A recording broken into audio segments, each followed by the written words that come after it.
Hello, my name is Rose Trabick. I am the publicist for Ignatius Press. I am thrilled to be joined today by Vivian Dudrow. Vivian Dudrow is one of our amazing editors here at Ignatius Press. She has a fascinating background. Vivian was a journalist for many years before joining the team of Ignatius Press 26 years ago. So she is the face behind a lot of the editing here of many of our adult titles and also our children's books, the Ignatius Magnificat line of children's books. Vivian is married to Glenn, who also works for Ignatius Press as the Director of Finance. They have 4 grown children and 1 beautiful granddaughter. So thank you so much, Vivian, for being here with us today. Oh, you're welcome. It's my pleasure. Yes, I know. I'm excited. We both have stacks of books. We'll see how much we get through today, how much we can show you. If you have any questions, please let us know in the comments.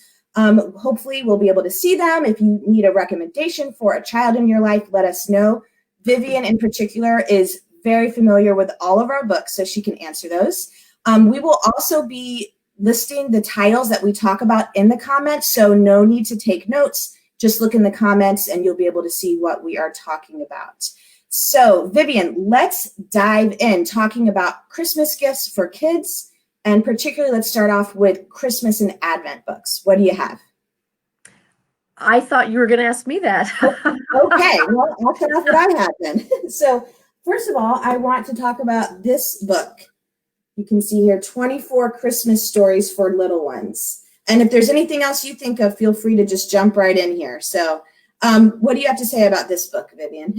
Well, it's an interesting collection of unusual stories, right? They're not typical Christmas stories. We did 2 of those, one for smaller and a little bit older. And they're illustrated. Each story is beautifully illustrated by a different illustrator, and the stories are all from different authors also. So it's a collection of tales that get you to think about the meaning of Christmas, basically. That's great. Wow.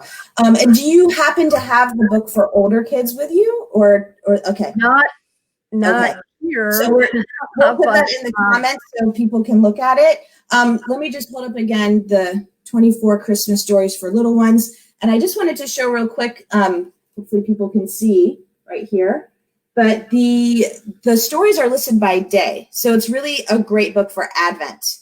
So you can go to each day, December 1st, 2nd, 3rd.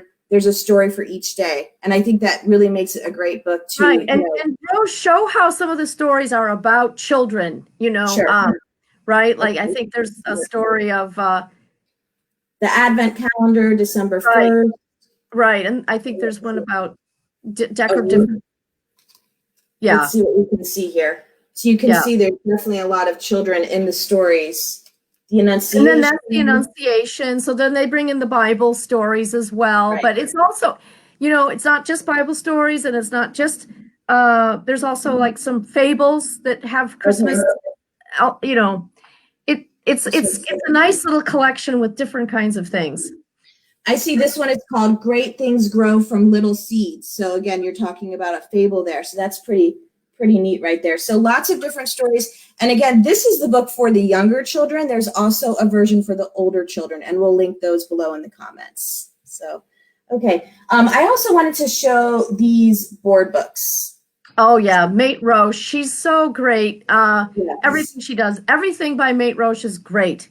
Yes, I agree. She's a French artist, mother, child psychologist, very talented woman, very keenly aware of what attracts children, the way she illustrates books. She's got all kinds of Christmas books, prayer books, books with pop-ups, flaps. Right. She has so many books with us.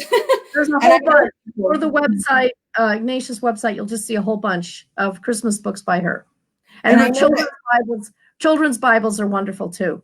Absolutely. And we have some of those at home, and I was just noticing they're getting kind of worn because we've had them for 12 years and they're very well loved. The other thing that I really like about her books, most of them that we have, a lot of them are board books. Again, I just wanted to show. So they're very sturdy for little hands. These are some of the ones for really small children here, but you can see they're just beautiful. The illustrations are gorgeous. And again, very, very sturdy. Some of mine have survived 5 children. So that's great. Any other titles that you can think of specifically for Christmas off the top of your head? Well, there's that one about Ishmael and the shepherds. I don't know if you have that there. Yes, I don't have it, but yes, that's a great one. That's an interesting story, a very interesting story for a little bit older kids. I can't, apart from what you've already talked about, I can't think of anything else. Okay, so we'll put that book also below in the comments. I just also wanted to mention 2 other books, Jesus Stories from the Bible, and then The Gospel Told by the Animals. So these are not specifically Christmas books, but they both have the Christmas story within the book. So that's a nice one to have because you can have it out year round, but then at Christmas, you can also pull it out. Do you want to say a few words about these titles, Vivian? Well, I just love The Gospel According to the Animals. Each story takes an animal mentioned in the Gospels and spins a story around it that's really imaginative and gets you thinking about gospel stories in a different way. So absolutely. I think that's a real door opener for talking about the Gospels and Jesus. It would make a great gift. You know, it's a good absolutely. Gift. Yeah. And I know that's another one that I pull out a lot when I'm reading to my kids just because I enjoy it so much. I love the pictures and everything. Also, Jesus Stories from the Bible is another one I'll show again. And this is a series, right, Vivian? You want to talk about we also have Mary stories and angel stories also. Angel stories, that's right. That's right. And again, there's different illustrators, different writers in some of these collections, and they're very nicely done. Everything that Magnificat has sent to us to co-publish have been always very high quality illustrations, and they're beautiful books. Yes, absolutely. I totally agree with you. They're just books that I just love to work on. I love to read them to my kids. They're just such a joy. Now, this is an interesting question that just popped up. I'm not sure, but let's see what Vivian has to say about this. Are there any books that are especially significant for children or kids during this difficult year? I would recommend Friends Again, which is about a brother and a sister kind of getting in each other's space, right? And a lot of kids now are home because of restrictions on going to school, and they've been kept indoors with their families. And I'm sure there's a lot more quarreling going on and people getting in each other's space. And this is just a delightful story of how they make up, how they both come to see that each of them has been in the wrong, and they both apologize and they reconcile. And I think it's a wonderful modeling for how to reconcile after a conflict. And the illustrations are so amazing. Look at these illustrations. Can you see that? Oh, yes.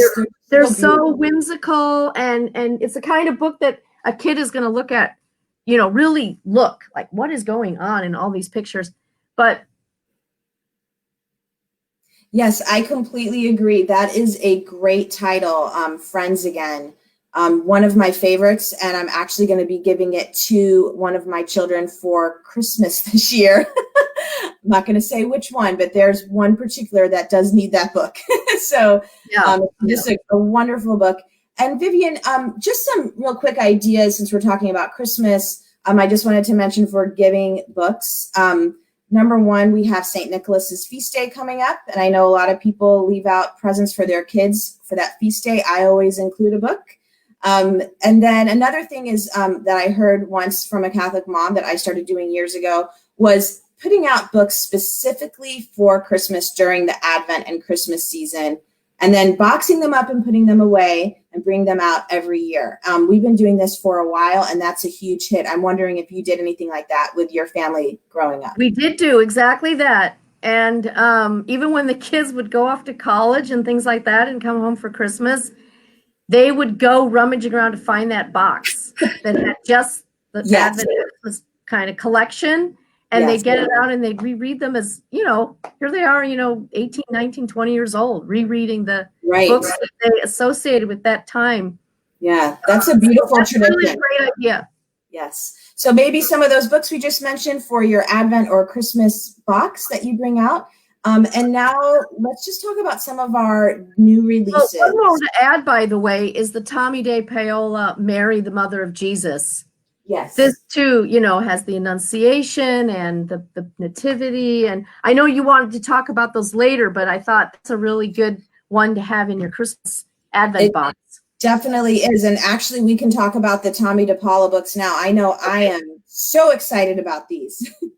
I am too. When we found out that particularly his religious books were going out of print, we contacted his literary agent, and we've been working with him to bring some of the out of print ones back into print.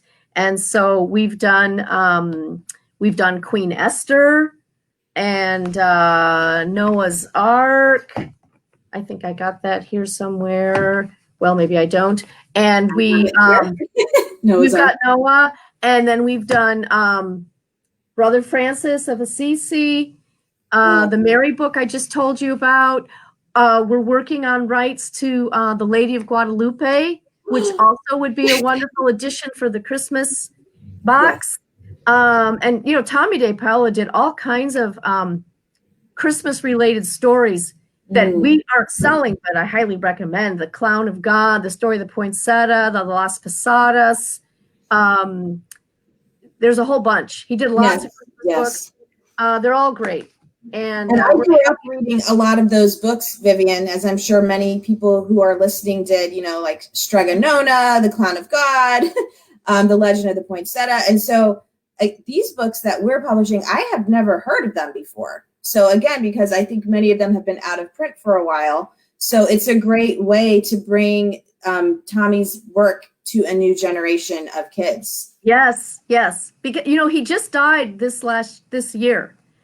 And so he produced, I don't know, 100 or more books, and won all these awards, and Right. Beautiful, talented man. Maybe if we can just talk quickly about his artwork, because I love his artwork. Let me just hold something up. I think you had talked about Mary, the Mother of Jesus, but again, just to kind of give it a close up here, and I just want to open up to the pages. I love the expressions he has on people's faces in these books. I just think they're so funny. And they're just beautiful. I just wanted to in case people aren't familiar with Tommy de Paola, he has a very unique and distinctive style. Oh, definitely. You can mark that's a Paola book very immediately because of his style. And the Brother Francis book, he went to Assisi and studied the frescoes by Giotto of Francis's life. And speaking of Christmas, look at this. The first creche. So beautiful. Yeah, it really is. It's very touching. Yes. So I hope that people will, look out for these new books by Tommy de Paola. And also, if you follow us, obviously, on Facebook or on Instagram, we are going to have certain people we're working with to do giveaways in the next few weeks. So keep your eyes peeled for those. So we have a lot of other books. So I'll move along here. I also wanted to talk about chapter books. This book we were just talking about before the interview started, The Phantom of the Colosseum. Can you tell us a little bit about this? Yes, this is a first in a series about young people during the persecution by Emperor Diocletian, young people in Rome during the persecution by Diocletian. And the main characters of the story, the young people who have all these adventures, they are not Christians. And they're kind of a collection of, in fact, one of the children, young people, is actually the slave of one of the others. And so, but they all become friends and they all have these adventures together, and they meet Christians in these stories who have, yes, your middle school. It's excellent for middle school. They're going to love this. And there's a bunch more coming out. We just sent the second one to the printer. That's exciting. And these kids have like authentically interesting experiences, like the one kid's dad is he's a dealer of exotic animals to provide animals for the circuses of Rome. And in the second book, they go on a lion hunt in North Africa, and then they have to sail back with the beast, and there's pirates. And I mean, the kinds of adventures, that's the second book. In the first book, they are in the labyrinth underneath the Colosseum, and you learn a lot too about, like, did you know that they had something like matches that they could light their lamps with? They had flint and everything that they brought with them everywhere so that they could light oil lamps. So there's little interesting things like that. There's really interesting things that happen, danger and suspense and intrigue and all these things. And they meet Christians in these stories who now represent something new and different to the pagan Roman experience. Someone who's willing to die for the faith, someone who's willing to give up riches and position for the faith, someone who's willing to risk oneself to do heroic acts of generosity and kindness. The children are being impacted by this witness. It's very cool. These are very cool books.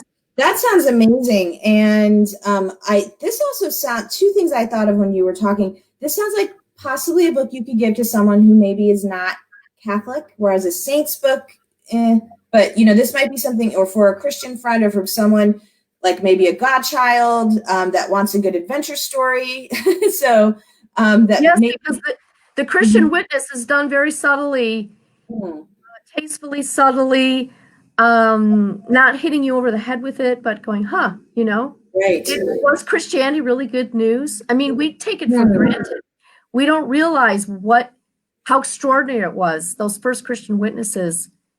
And so you're right. And also, if you have, say, relatives who they've got some Christian faith, but they're no longer Catholic, maybe they're going to other kinds of churches. This is something, it's not Catholic because, it's the early church, and this idea of denominations and everything doesn't even exist. Right. Well, that's definitely one I think a lot of people will check out. We'll put that also in the comments. Just want to hold it up again. The Phantom of the Colosseum. And the name of this series you mentioned is called In the Shadows of Rome. And there's going to be how many books in the series? I think there might be 4 altogether. Okay. That's great. So this is something that we're going to run off to the printer, so it'll be coming out the next season. Okay. Also, I wanted to mention, this sounds like a great book for the young guys in your life, the young boys, and the girls, of course, but sometimes it's hard to find stuff that appeals to boys. And I think because the elements of adventure and danger and maybe some fighting in there. There's fighting, like in the second book, the pirates, they got to fight them off. And the main protagonists are boys. But in the first book, there is a female slave their age whose master was a Christian and was taken away. Anyway, so it's good storytelling. It really is.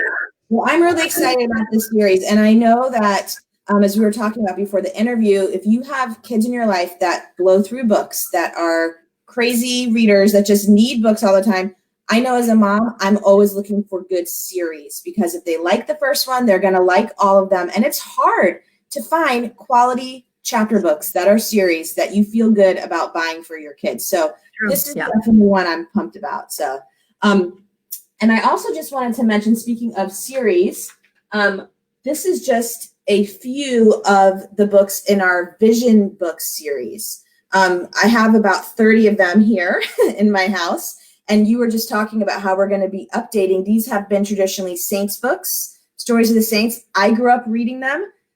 So I was really excited to hear what you were saying about how we're going to be expanding this series. Yes. Can you talk about that a bit? We're expanding the series. The Vision Book series went out of print, and we some time ago, we picked up the rights. This was a long time ago.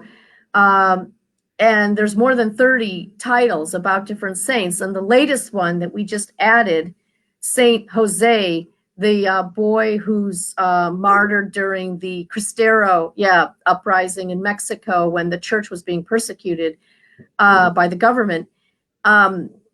So we're adding to the series now, not only saints, but also just interesting people of faith, for example, we're working on a book right now about Maria von Trapp. And you'll learn all kinds of interesting things about her life that I did not know, like her conversion, for example. So yes, I'm really excited about adding to the Vision series. We're calling it the New Vision books because they aren't part of the original set, but they're, as you just showed with the San Jose book, same size, same reading level, same kind of cover, so that they all fit into a family.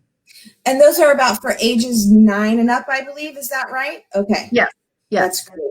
Yeah, so definitely check out the Vision book series and the New Vision book series if you have some avid readers who just love books, or they're also great for read alouds too, I think. So yes. Yeah. Okay, so we have still more books to go through here, so we'll keep moving along. Someone had just commented a fefew minutes ago asking if we were going to be talking about the new book, The Interior Castle.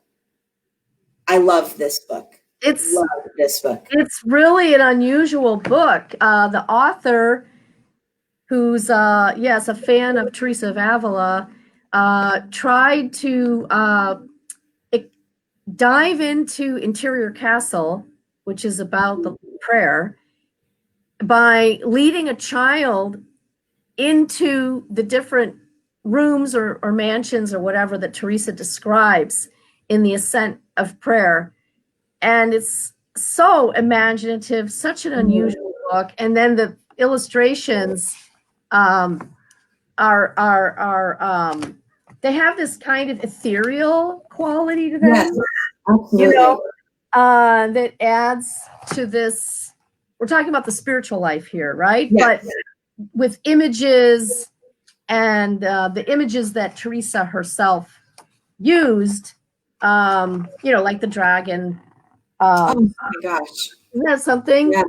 And really, these look beautiful, but when you see them in person, I'm not kidding. I unboxed these books on Instagram.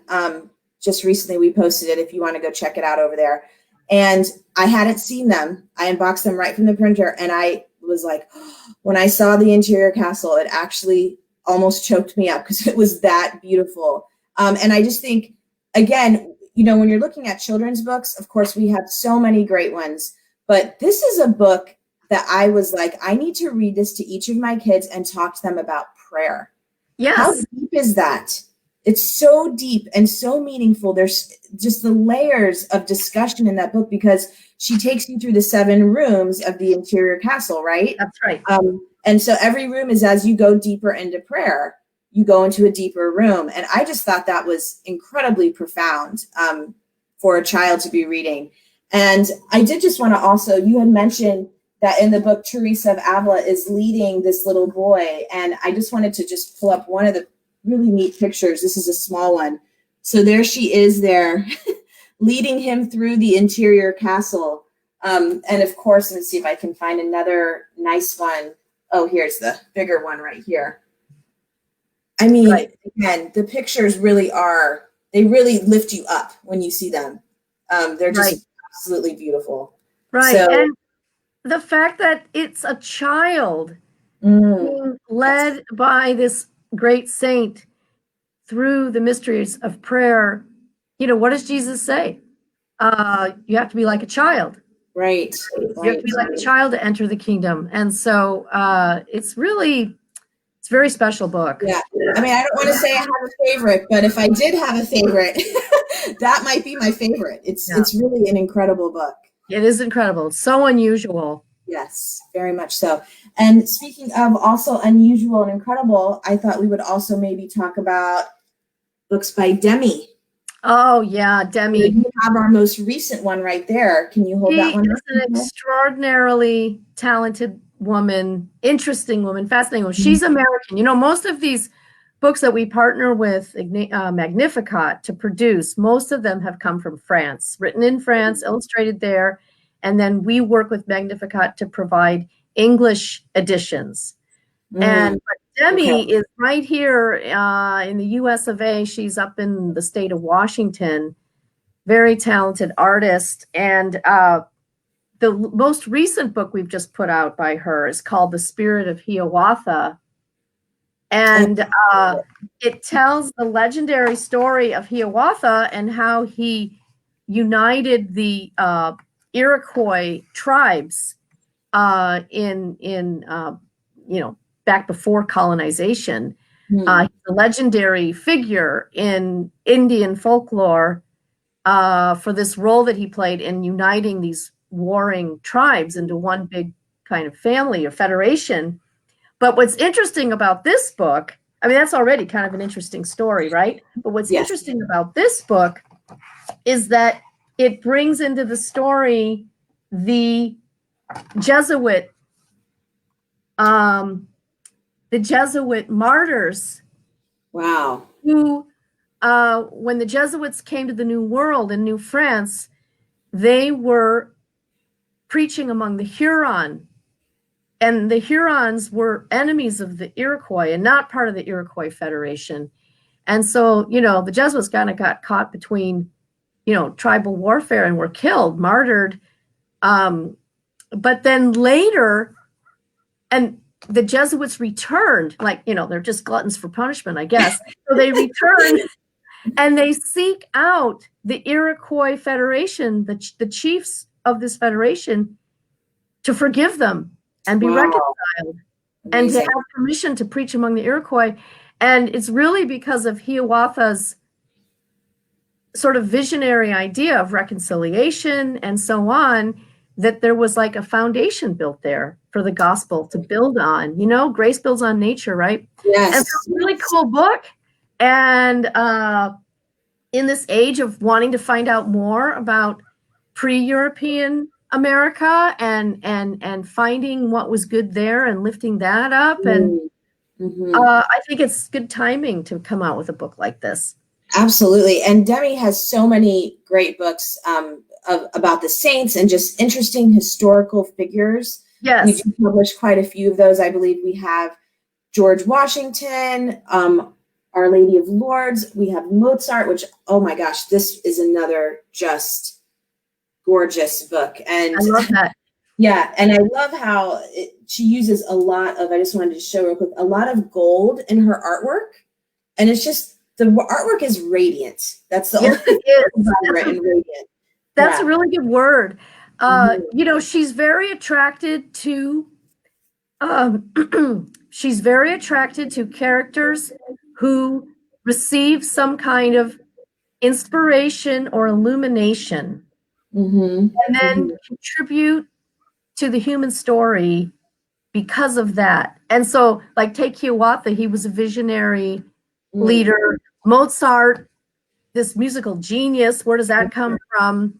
Our Lady of Lourdes, this 14-year-old girl having these extraordinary visions, and so on. Demi is very interested in these kinds of historical characters, and that's what she makes books about. She also published she's also been published and won awards and so on through other publications with other publishing companies.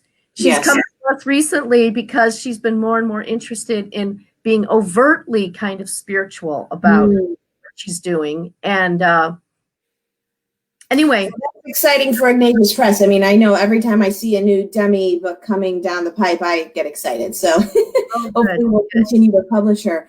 And I know we're going to be running out of time in a few minutes, but very quickly, I wanted to also mention our Lupio books. Oh, I love them. Talk about those.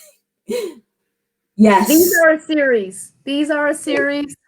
And they're great stories for boys and girls because it's set in the Middle Ages. Lupio is an orphan who's befriended by St. Francis of Assisi, and the wolf that's tamed by St. Francis becomes his little companion, and they travel all over Italy and have all these adventures and kind of learn lessons along the way. And they're charming, they're fun. Yeah, I love those. All my kids love those too. Yeah, I will say that my kids actually fight over these books, so they may need to read these and then go read Friends again. But because there you go. They love these books so much. And in fact, when I told them that we were going to be having a new one come out, all 5 of my, well, I would say all 4, the 4 older ones, my littlest one's only 2, the 4 older ones, 11, 9, 7, and 4, all jumped up and were like, when is it coming? So this is a book that really appeals to all ages. And I did just want to show the inside of the latest one. So there's 5 volumes so far, and the latest one is called The Cave. And what I love about these, first of all, there's some pictures in the front, which your children may or may not color. Mine have colored some of them. And then the book is a comic book style. So just really neat and different. Right. And I think the name for this now is graphic novel. Graphic novel, yes, yes. And then at the end, there's, I think in all of them, they have like sheet music and lyrics for a song. So if your kids are musical, they could even play it on the piano. So I just think these are so cool. And, you know, they're paperback. They're easy to, you know, just kind of fit in a basket or leave around the house for your kids to pick up and read. And do we have any more of these coming out down the road, or is that going to be it, do you think? I don't know. I hope there are more. I should ask the production people at Magnificat if we can expect any more. By the way, the reason for the music is because Francis and now his little protege Lupio are troubadours. And Okay. this is, right? This is the Yes. age of troubadours. Yes. And so, you know, minstrels, traveling minstrels who sing and play as they go. And Lupio himself is a troubadour with his lute, and he often is seen playing in the stories. So that's the reason for the music, in case people are wondering. That's great. And again, you said the name for this now is graphic novels. And I've noticed that these are very popular. I've seen them in lots of different places. And it's just great that we have some graphic novels too here at Ignatius Press. And we even have other ones too, I believe, Bible stories and different things that are in that graphic style. But I know we also have Pope John Paul II, his life. Right. We have the shadow in the shadow of his wings was turned into a graphic novel. Yep. And again, great for boys. Oh my goodness. Girls, yes, girls love them too. But I think particularly with boys, you really need to find something that has some action in it a lot to engage them. And this is a great one for that too. Well, it's a true story. That's a true story about a priest during World War II who gets into the SS and somehow, I mean, it's an amazing story and it's a true story. It's wonderful how many of our books are really action-packed. Those Shadows of Rome novels and these Lupio books, action-packed. Yeah, got to keep those boys, especially. Keep them reading. Yeah, otherwise they turn into video games and all of that, and you can see why those are so addicting. So you have to have alternatives, right? Absolutely. You can't just say, turn that darn thing off. Yes. Well, we got that in there at the end, so that's good, right? So, well, thank you so much, Vivian. I know you and I could obviously keep talking for a long time about how I'm sure we could. So again, I encourage people to, if they're not already in the notes, they will be shortly, to go look up the books we talked about, and also check out our website, ignatius.com, and look under particularly the Ignatius Magnificat Children's series of books. We're also doing a lot of work on social media with these books, so stay tuned. Keep following us on Facebook, on Instagram. We'll be doing sneak peeks, giveaways, and keep on talking about them because they're awesome. So, okay. Well, thank you so much, Vivian. It was great to talk to you. Oh, you're welcome. It was nice seeing you too, Rose. Yes, absolutely. Take care.